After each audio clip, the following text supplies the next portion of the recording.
ஸ்ரீ குருப்யோ நமக. ஓம் ஸ்ரீ சாய்ராம். அன்பார்ந்த சாய் தொலைக்காட்சி நேயர்களே, உங்கள் பாபா மாமியின் ஆத்ம நமஸ்காரங்கள்.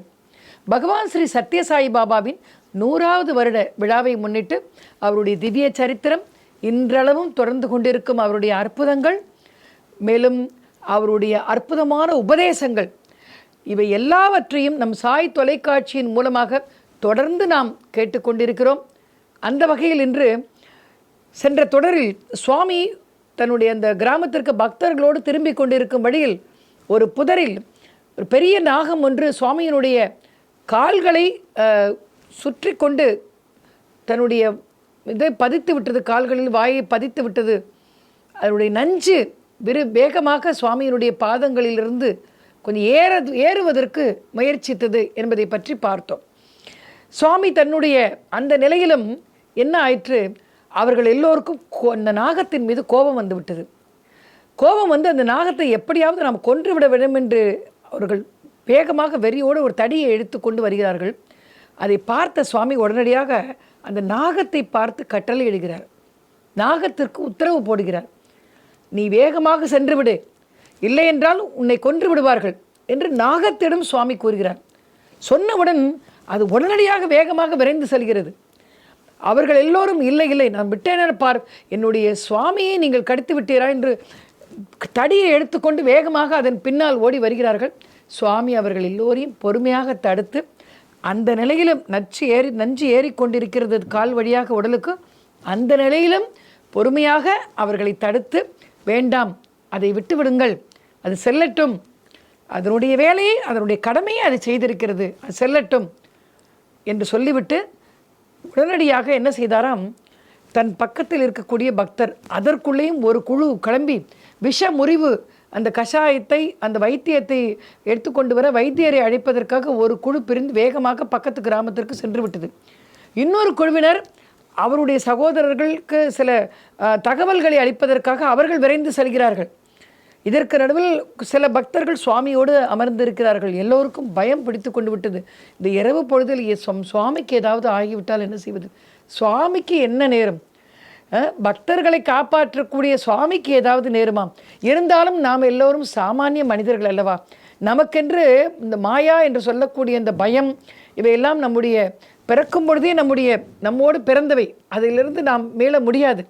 ஆக எல்லோருக்கும் ஒரு பயம். அந்த பக்கத்தில் இருந்த பக்தர்கள் எல்லோருக்கும், அவர்கள் எல்லோரும், சுவாமி உங்களுக்கு மயக்கம் அடையாதீர்கள், நீங்கள் உறங்காதீர்கள், எங்களுக்கு பயமாக இருக்கிறது என்று சொன்ன பொழுது, எதை பற்றியும் கவலைப்பட வேண்டாம், நீங்கள் ஒவ்வொரு முறையும் ஏதாவது ஒரு மந்திரம் சொல்லி ஏதாவது ஒன்று சொல்லி எங்களையெல்லாம் காப்பாற்றுவீர்கள், அதுபோல் நீங்கள் ஏதாவது ஒரு மந்திரம் சொல்லி உங்களை காப்பாற்றிக் கொள்ளுங்கள் என்று ஒரு பக்தர் கண்ணீரோடு கேட்டாராம்.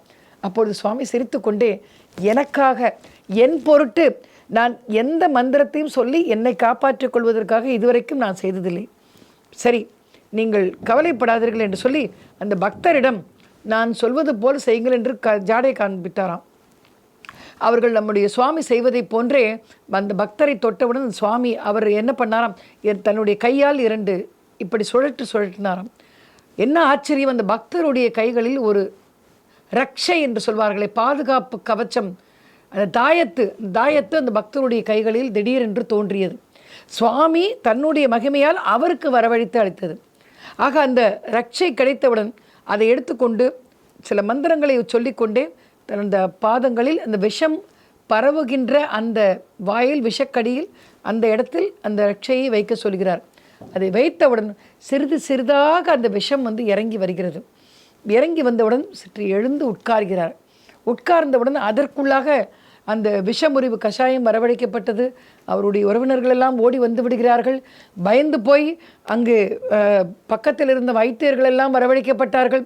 அந்த ஊர் மக்கள் எல்லாம் ஓடி வந்து விட்டார்கள்.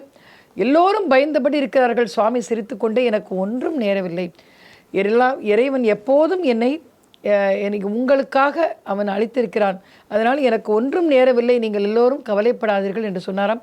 அப்படியே சிறிது நேரத்தில் எல்லா விஷயமும் அங்கிருந்து இறங்கி விட்டதாம்.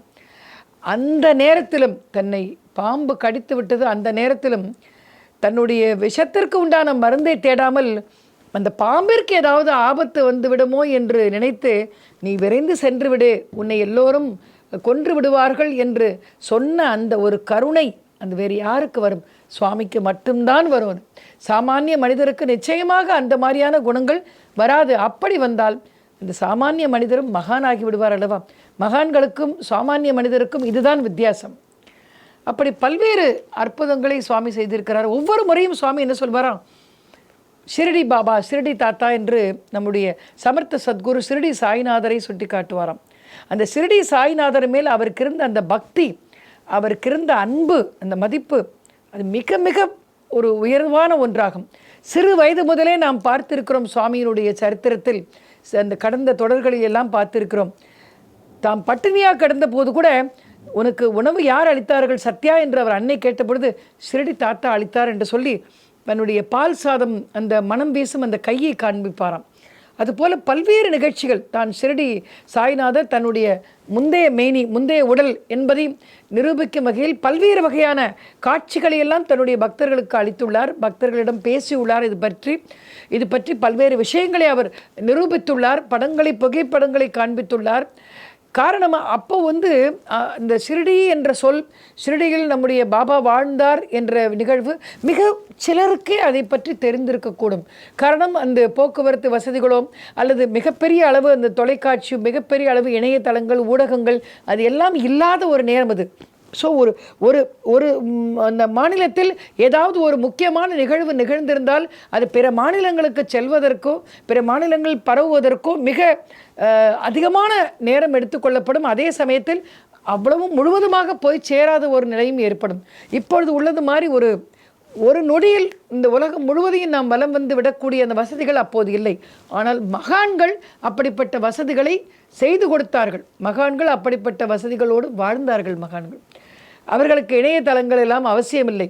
அவர்கள் நினைத்தால் எங்கு வேணாலும் சென்று வரலாம், எங்கு வேண்டுமானாலும் சென்று வரலாம். நாம் எல்லோரும் படித்திருக்கிறோம், நம்முடைய பகவான் ஸ்ரீ சத்ய சாய் பாபா ஏன் ஷிரடிக்கு செல்லவில்லை என்று பலர் கேட்டதாக படித்திருக்கிறோம். ஆனால் ஷிரடியில் ஒவ்வொரு முறையும் தசரா அன்று நம்முடைய ஷிரடி சமர்த்த சத்குரு விஜயதசமி என்று அவருடைய சமாதி நேரத்தில் என்ன செய்வாராம், நம்முடைய பகவான் ஸ்ரீ சத்ய சாய்பாபா தன்னுடைய பூத உடலை உகுத்து சிறிது நேரம் எங்கோ சென்றிருப்பாராம். திரும்ப தன்னுடைய பக்தர்கள் கேட்டால், நான் ஷிரடி சென்று என்னுடைய சத்குருநாதருக்கு அஞ்சலி செலுத்தி விட்டு வந்தேன் என்று சொல்வாராம். ஆக பகவான் ஸ்ரீ சத்ய சாய்பாபா தான் உடலோடு செல்ல வேண்டிய அவசியமில்லை, சூக்ஷ்ம சரீரத்தில் சென்று தன்னுடைய குருநாதரை அங்கு வணங்கிவிட்டு வந்திருக்கிறார். இப்படி தன்னுடைய குருநாதர், தன்னுடைய முந்தைய உடல் என்று பலவாறு சொல்லியிருந்தாலும் பலருக்கும் பல விதங்களில் அந்த சந்தேகம் சில சமயங்களில் இருந்து கொண்டே தான் வந்தது. பல சமயங்களில் அந்த சந்தேகம் தீர்க்கப்பட்டு வந்திருக்கின்றது. அப்படி ஒரு முறை என்ன ஆயிற்று, பகவான் ஸ்ரீ சத்ய சாய்பாபாவை பார்க்க டெல்லியிலிருந்து ஒரு வட இந்தியர் ஒருவர் வருகிறார். ஆனால் வட இந்தியர் என்று சொன்னால் கூட அவர் நம்முடைய தமிழ்நாட்டை சேர்ந்தவர். 2-3 தலைமுறைகளுக்கு முன்னால் அங்கே அவர் குடிபெயர்ந்தவர். அப்படி இருந்தவர். அவர் என்ன செய்கிறார், அவர் ஷிரடி பாபா அவருடைய பரமபக்தர். அவர் ஷிரடி பாபாவிற்கு பல்வேறு பூஜைகள் எல்லாம் செய்திருக்கிறார். நம்முடைய பகவான் ஸ்ரீ சத்ய சாய் பாபாவை பார்ப்பதற்காக ஒரு முறை வரும்பொழுது பார்த்து விட்டு செல்கிறார். அவருக்கு மிகவும் ஒரு பொருளாதார கஷ்டம். அவருக்கு அந்த எல்லாவற்றையும், தன்னுடைய சேர்த்து வைத்த சொத்துக்கள் எல்லாவற்றையும் அவர் இழந்து விடுகிறார். அவர் ஒரு முறை என்ன ஆயிற்று, இந்த தன்னுடைய தான் ஷிரடி போய் பூஜை செய்தது, புட்டபர்த்திக்கு சென்று நம்முடைய பகவான் ஸ்ரீ சத்ய சாய் பாபாவை புட்டபர்த்தியிலும் பெங்களூரிலும் அங்கு தரிசித்து வந்தது, இவை எல்லாவற்றையும் பற்றி அவர் தன்னுடைய நினைவலைகளில் சுமந்து கொண்டே அதை பற்றி யோசித்து கொண்டே டெல்லியில் ஒரு இடத்திலிருந்து இன்னொரு இடத்திற்கு தன்னுடைய சைக்கிளில் சென்று கொண்டிருக்கிறார். மிதிவண்டியில் சைக்கிளில் போய் கொண்டிருக்கும் பொழுதே அவருக்கு ஒரு சந்தேகம் வருகிறது. என்ன சந்தேகம் என்றால், அவர்தான் இவர் என்று சொல்கிறார்களே, அவர்தான் இவரா, எப்படி அவர் இவராக இருக்க முடியும் என்று இந்த மாதிரி ஒரு யோசனை வருகிறது அவருக்கு. இந்த யோசனை, இந்த சந்தேகம் வருகிறது. இந்த சந்தேகம் வந்தவுடன் இதை எப்படி நான் தீர்த்து கொள்வது?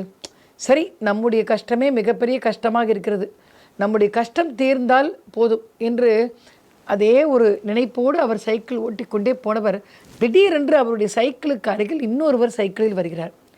யார் அவர் என்று திரும்பி பார்க்கும் பொழுது எதேச்சியாக திரும்பி பார்க்கிறார். ஒரு கனத்த மனிதர் சைக்கிளில் வந்து கொண்டிருக்கிறார். வந்து கொண்டிருக்கும் பொழுது, என்ன வேலையெல்லாம் முடிந்ததா என்கிறார். இப்போ என்னை பற்றி இவருக்கு எப்படி தெரியும்? இவர் இசை கச்சேரிகளை எல்லாம் நடத்துபவர். ஆக ஏதோ ஒரு கச்சேரியில் என்னை பார்த்திருப்பார் என்று நினைத்து கொண்டு ஆமாம் வேலைகள் எல்லாம் முடிந்து விட்டது, நான் வீட்டிற்கு சென்று கொண்டிருக்கிறேன் என்ற பொழுது சிறிது நேரம் அமர்ந்து விட்டு செல்லலாமே, உங்களிடம் சிறிது நேரம் பேச வேண்டும் என்றாராம். சரி, ஏதோ கச்சேரிக்காக ஏதோ சொல்லப்போகிறார் போல் இருக்கிறது என்று நினைத்து கொண்டு பக்கத்தில் உள்ள கட்டிடத்தின் கீழ் 2 பேரும் சைக்கிளை நிறுத்திவிட்டு 2 பேரும் உட்கார்ந்து கொள்கிறார்கள். அப்பொழுது அவர் என்ன சொன்னாராம், இவருக்கு என்னவெல்லாம் அதுவரை இவருடைய வாழ்க்கையில் நிகழ்ந்ததோ அத்தனை அனுபவங்களையும் அத்தனை நிகழ்வுகளையும் அவர் அப்படியே சொன்னாராம். ஆச்சரியம் மேலிட அவரையே பார்த்து கொண்டிருக்கிறார் இவருக்கு எப்படி இவ்வளவும் தெரிந்தது? என்னை பற்றி அணு அணுவாக இவர் சொல்லி கொண்டிருக்கிறாரே, என்னுடைய பிரச்சனைகளை அலசி ஆராய்கிறாரே, வேறு எவருக்குமே தெரியாத ரகசியம் இவருக்கு எப்படி தெரிந்தது? யார் இவர்? அப்படியே என்று நினைத்து கொண்டு அவரையே பார்த்து கொண்டிருக்கிறார். அவரும் இவரை பற்றி எல்லாம் சொல்லி கொண்டு வந்துவிட்டு கடைசியாக, ஷிரடியில் சென்று பூஜை செய்தாயே? ஆமாம். பிறகு புட்டபர்த்தியில் சென்று பகவான் ஸ்ரீ சத்ய சாய்பாபாவை தரிசனம் செய்துவிட்டு வந்தாயே? ஆமாம். அதற்கென்ன என்று கேட்டபொழுது, அவர்தான் இவர், இவர்தான் அவர், 2 பேருக்கும் ஒரு வித்தியாசமும் இல்லை, இருவரும் ஒன்றே என்றாலும். இப்பொழுதுதான் நாம் அந்த சந்தேகத்தோடு சைக்கிளை நாம் ஓட்டிக்கொண்டே வந்தோம். உடனடியாக அந்த சந்தேகத்தை தீர்க்கக்கூடிய வகையில் இவர் சொல்கிறாரே என்ற ஆச்சரியத்தோடு அவரையே பார்த்து கொண்டிருந்தார். அவர் சொன்னாராம், மேலும் இன்னும் உனக்கு சந்தேகம் தீரவில்லையா, நம்பிக்கை வரவில்லையா என்று சொல்லி தன்னுடைய 2 கைகளையும் காண்பித்திருக்கிறார். ஒரு கையில் ஷிரடி சாய் பாபாவினுடைய அந்த உருவமும் திருவுருவமும், இன்னொரு கையில் பகவான் ஸ்ரீ சத்ய சாய் பாபாவினுடைய திருவுருவமும் அற்புதமாக அச்சு அசலாக அப்படியே காட்சி அளித்ததாம். அது 2 கைகளை பார்த்தவுடன் இவராலேயே அவர் கண்களை நம்ப முடியவில்லை. இது என்ன மாயம், இது என்ன அற்புதம்! ஷிரடி சாய்பாபாவும் சத்ய சாய்பாபாவும் காட்சி அளிக்கிறார்கள் எனக்கு, இதைவிட என்ன பாக்கியம் வேண்டும்?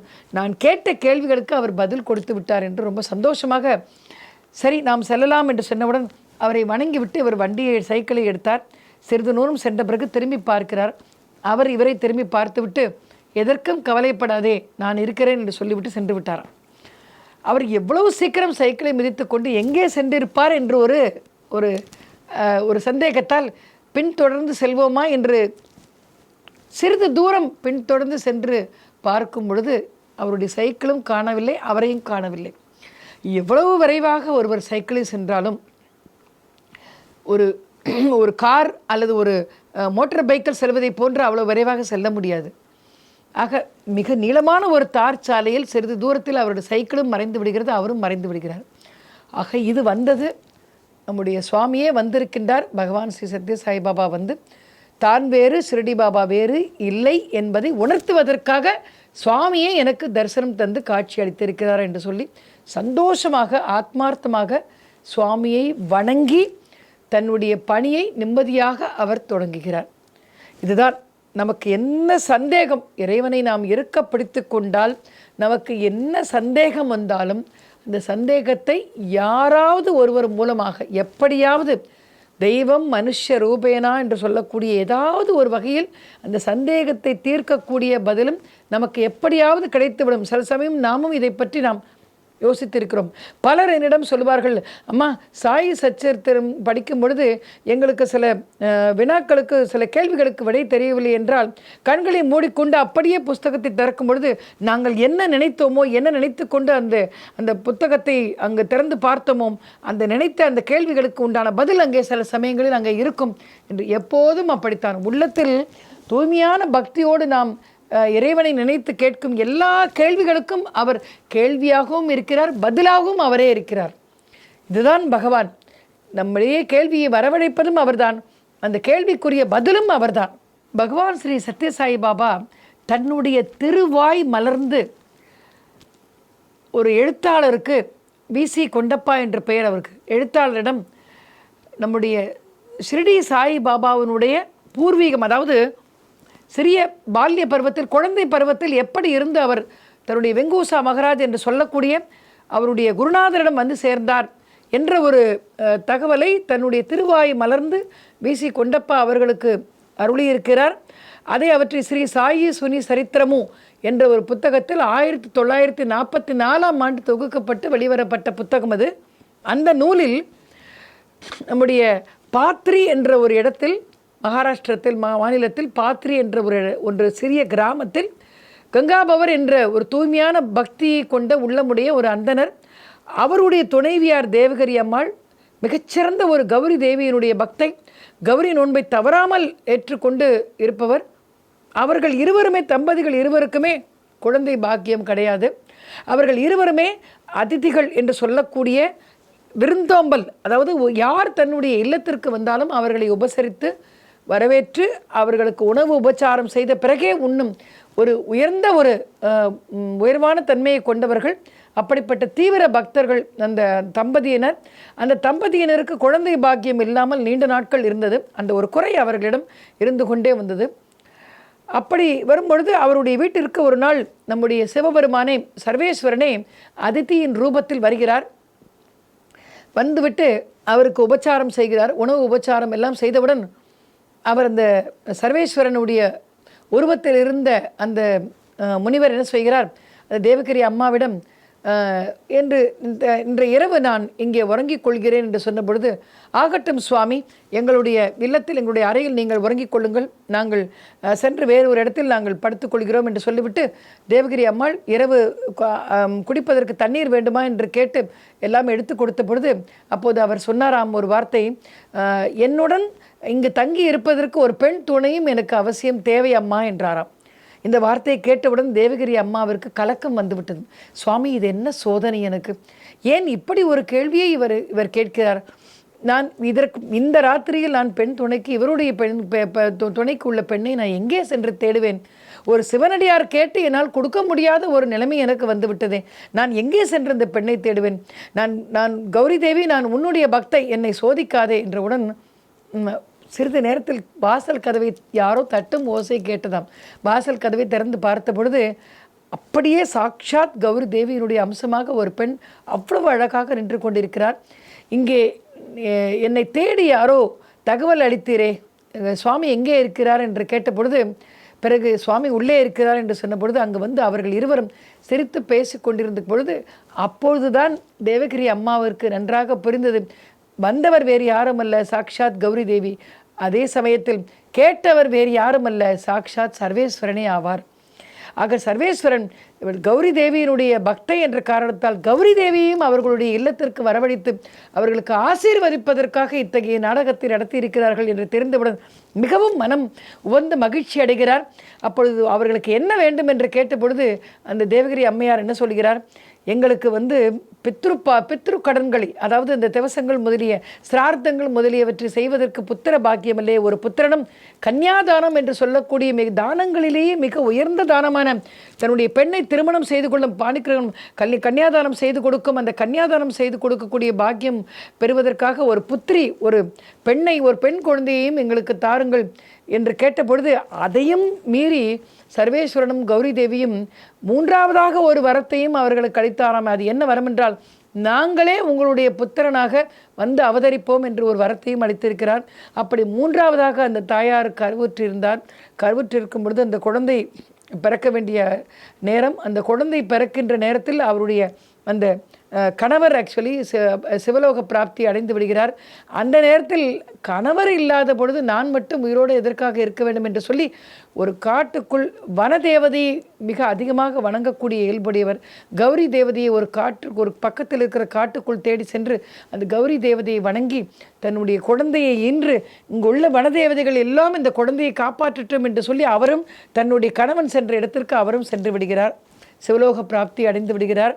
அப்படி அந்த குழந்தை வனதேவதைகளால் வளர்க்கப்பட்டு அங்கு அப்பொழுது வந்த ஒரு இஸ்லாமிய மதத்தைச் சேர்ந்த ஒரு பக்கரி ஒருவர், அவர்களுக்கு குழந்தை இல்லை, அவரும் அவருடைய துணைவியாரும் அந்த குழந்தையை எடுத்து கொண்டு போய் வளர்க்கிறார்கள். அப்படி வளர்க்கின்ற ஒரு சூழ்நிலையில் ஒரு சிறுவனாக அங்குள்ள தன்னுடைய தோழர்களோடு அங்கே இவையெல்லாம் தன்னுடைய பகவான் ஸ்ரீ சத்ய சாய்பாபா தன்னுடைய திருவாய் மலர்ந்து வீசி கொண்டப்பா என்ற எழுத்தாளருக்கு சொன்ன செய்திகள் இது. நம்முடைய ஷிரடி சாய்பாபாவை பற்றி குறிப்பளித்த செய்திகள் இவை எல்லாமே. ஆக தன்னுடைய அந்த குழந்தை சிறிது வளர்ந்து பெரியவனாகும் பொழுது சிறுவர்களோடு விளையாடி கொண்டிருக்கும் பொழுது அந்த கோலி குண்டு என்று சொல்லுவோம், நாம் சிறுவர்கள் விளையாடுவதை பார்த்திருக்கிறோம் அந்த காலத்தில். அப்படி அந்த கோலி குண்டு விளையாடும் பொழுது அதை யார் அந்த ஜெயித்தார்களோ அந்த விளையாட்டில் அவர்களுக்கே அந்த கோலி குண்டு சொந்தமாகிவிடும். அப்படி இவர் எல்லா கோலி குண்டுகளையும் இந்த தெய்வீக சிறுவரை எடுத்துக்கொண்டு விடுகிறார், ஜெயித்து விடுகிறார். ஜெயித்து விட்டவுடன் இன்னமும் ஏதாவது இருந்தால் கொண்டு வா என்று சொல்கிறார். ஒரு சிறுவன் வந்து என்ன செய்கிறான், தன்னுடைய வீட்டிற்கு சென்று உள்ளே சென்று பார்க்கிறான். பூஜை அறையில் ஒரு சிறிய சிவலிங்கம் அவருடைய அன்னையார் வைத்திருக்கிறார். பார்ப்பதற்கு கோலி குண்டை போல இருக்கிறது. ஆக கோலி குண்டு இங்கே ஒன்று இருக்கிறதே, இதையும் எடுத்துக்கொண்டு போவோம், இது சிறிது பெருசாக இருக்கிறது என்று சொல்லி அந்த சிவலிங்கத்தையும் எடுத்துக்கொண்டு அவன் சென்று விட்டான். சென்று விட்டு அங்கே சென்று அதையும் வைத்து கொண்டு விளையாடும் பொழுது அந்த சிவலிங்கத்தையும் அவர் அந்த தெய்வீக சிறுவன் வென்று விடுகிறார். வென்றவுடன் அந்த சிவலிங்கத்தை தன்னுடைய வாயில் போட்டு முழுங்கிக் கொள்கிறார். இப்போ இந்த சிறுவருக்கு அவருடைய நண்பருக்கு பயம் வந்து விட்டது. ஆக தன் அம்மா பூஜை அறையில் வைத்த ஒரு விஷயம் இது வாயில் போட்டு கொண்டு விட்டார். அம்மாவுக்கு தெரிந்தால் நம்மை திட்டுவாரே, ஓடிப்போய் நம்ம அம்மாவிடம் சொல்லிவிடலாம் என்று பயந்து ஓடிப்போய், அம்மா நான் தவறு செய்து விட்டேன், பூஜை அறையிலிருந்து நான் எடுத்துக்கொண்டு போய்விட்டேன், ஆனால் என்னுடைய நண்பன் அவர் வாயில் போட்டு கொண்டு விட்டான், அவருடைய வயிற்றுக்குள் சென்று விட்டது என்று சொன்னவுடன் அந்த அம்மாவிற்கு கோபம் வந்து விட்டது. நான் தினமும் பூஜை செய்யும் சிவலிங்கத்தை வாயில் போட்டுக்கொண்டாயா என்று சொல்லி ஒரு கம்பை எடுத்துக்கொண்டு அடிப்பதற்காக வருகிறார். எங்கே வாயை தர, எங்கே போட்டுக்கொண்டாய், எப்படியா அவ்வளவு பெரிய சிவலிங்கத்தை எப்படி முழுங்கினாய், வாயை தர என்று சொன்ன பொழுது வாயை திறந்து சுவாமி காண்பித்த பொழுது வாயில் தசாவதாரம் என்று சொல்லக்கூடிய ஸ்ரீ மகாவிஷ்ணுவனுடைய 10 அவதாரங்களையும் அவர் கண்டாராம். அப்படியே மயக்கம் போட்டு கீழே விழுந்து விட்டாராம். இந்த குழந்தை சாமானிய குழந்தை அல்ல, தெய்வீக குழந்தை என்று அவருடைய பாதார விந்தங்களில் நமஸ்காரம் செய்தவுடன் அந்த குழந்தை தன்னுடைய வயிற்றுக்குள்ளிருந்து அந்த சிவலிங்கத்தை வாயில் எடுத்து அதை வைத்து பூஜை செய்ய துவங்கியதாம். அப்பொழுது அவர்களை வளர்த்த அந்த இஸ்லாமிய தம்பதியரை சுற்றி உள்ள இஸ்லாமிய பெருமக்கள் எல்லாம் தன்னுடைய மதத்திற்கு விரோதமாக இவர் ஈடுபடுகிறார், இவரை நீங்கள் தொடர்ந்து இவரோடு கூட இருந்தால் நாங்கள் உங்களை எல்லோரும் நாங்கள் எச்சரிக்கிறோம் என்று சொல்லி கோபத்தோடு சொன்னபொழுது வேறு வழி இல்லாமல் அந்த குழந்தையை திரும்ப வந்து இந்துக்கள் வாழும் பகுதியில் அமர்ந்து கொள்கிறது. அவர்களும் சேர்ந்து என்ன சொல்கிறார்கள், இல்லை இஸ்லாமியரால் வளர்க்கப்பட்ட இந்த குழந்தை இஸ்லாமிய குழந்தையாக இருக்கக்கூடும், இந்த குழந்தையை நாங்களும் ஏற்க முடியாது என்று சொல்கிறார்கள். ஆக அப்படிப்பட்ட சூழ்நிலையில்தான் ஸ்ரீ வெங்கூசா மகாராஜ் அவர்களிடம் அந்த குழந்தையினுடைய அந்த வளர்ப்பு தாய் கொண்டு வந்து அளிக்கிறாள். பிறகு வெங்கூசா மகாராஜ் அவர்கள் அந்த குழந்தைக்கு தேவையான ஞானத்தை அளித்து கோதாவரி பகுதியில் உள்ள சிரடி என்ற புண்ணிய ஸ்தலத்திற்கு சென்று நீ அமர்வாயாக, இந்த உலகமே உன்னை தேடி வரும், நீ அங்கே எங்கும் செல்ல வேண்டாம் என்று சொல்லி ஆசீர்வாதம் அளித்து தன்னை தாக்க வந்த அந்த செங்கலையும் அந்த குழந்தைக்கு அளித்து கஃப்னி என்று சொல்லக்கூடிய மிகப்பெரிய ஆடையும் அளித்து அனுப்பி வைக்கிறார். இப்படியாக பகவான் ஸ்ரீ சத்யசாயி பாபா தன்னுடைய முந்தைய உடல் என்று சொல்லக்கூடிய சிரடி சாயிபாபாவை பற்றி ஒரு தகவல்களை தன்னுடைய திருவாய் மலர்ந்து வீசி கொண்டப்பா என்ற ஆசிரியருக்கு எழுத்தாளருக்கு திருவாய் மலர்ந்து கூறியதை அவர் தொகுத்து எழுதி 1944ஆம் ஆண்டு அந்த புத்தகம் ஒரு நூலாக வெளிவந்தது. தொடர்ந்து நாம் பகவான் ஸ்ரீ சத்ய சாயிபாபா அவர்கள் நிகழ்த்திய அற்புத லீலைகளை காண்போம். ஓம் ஸ்ரீ சாய்ராம்.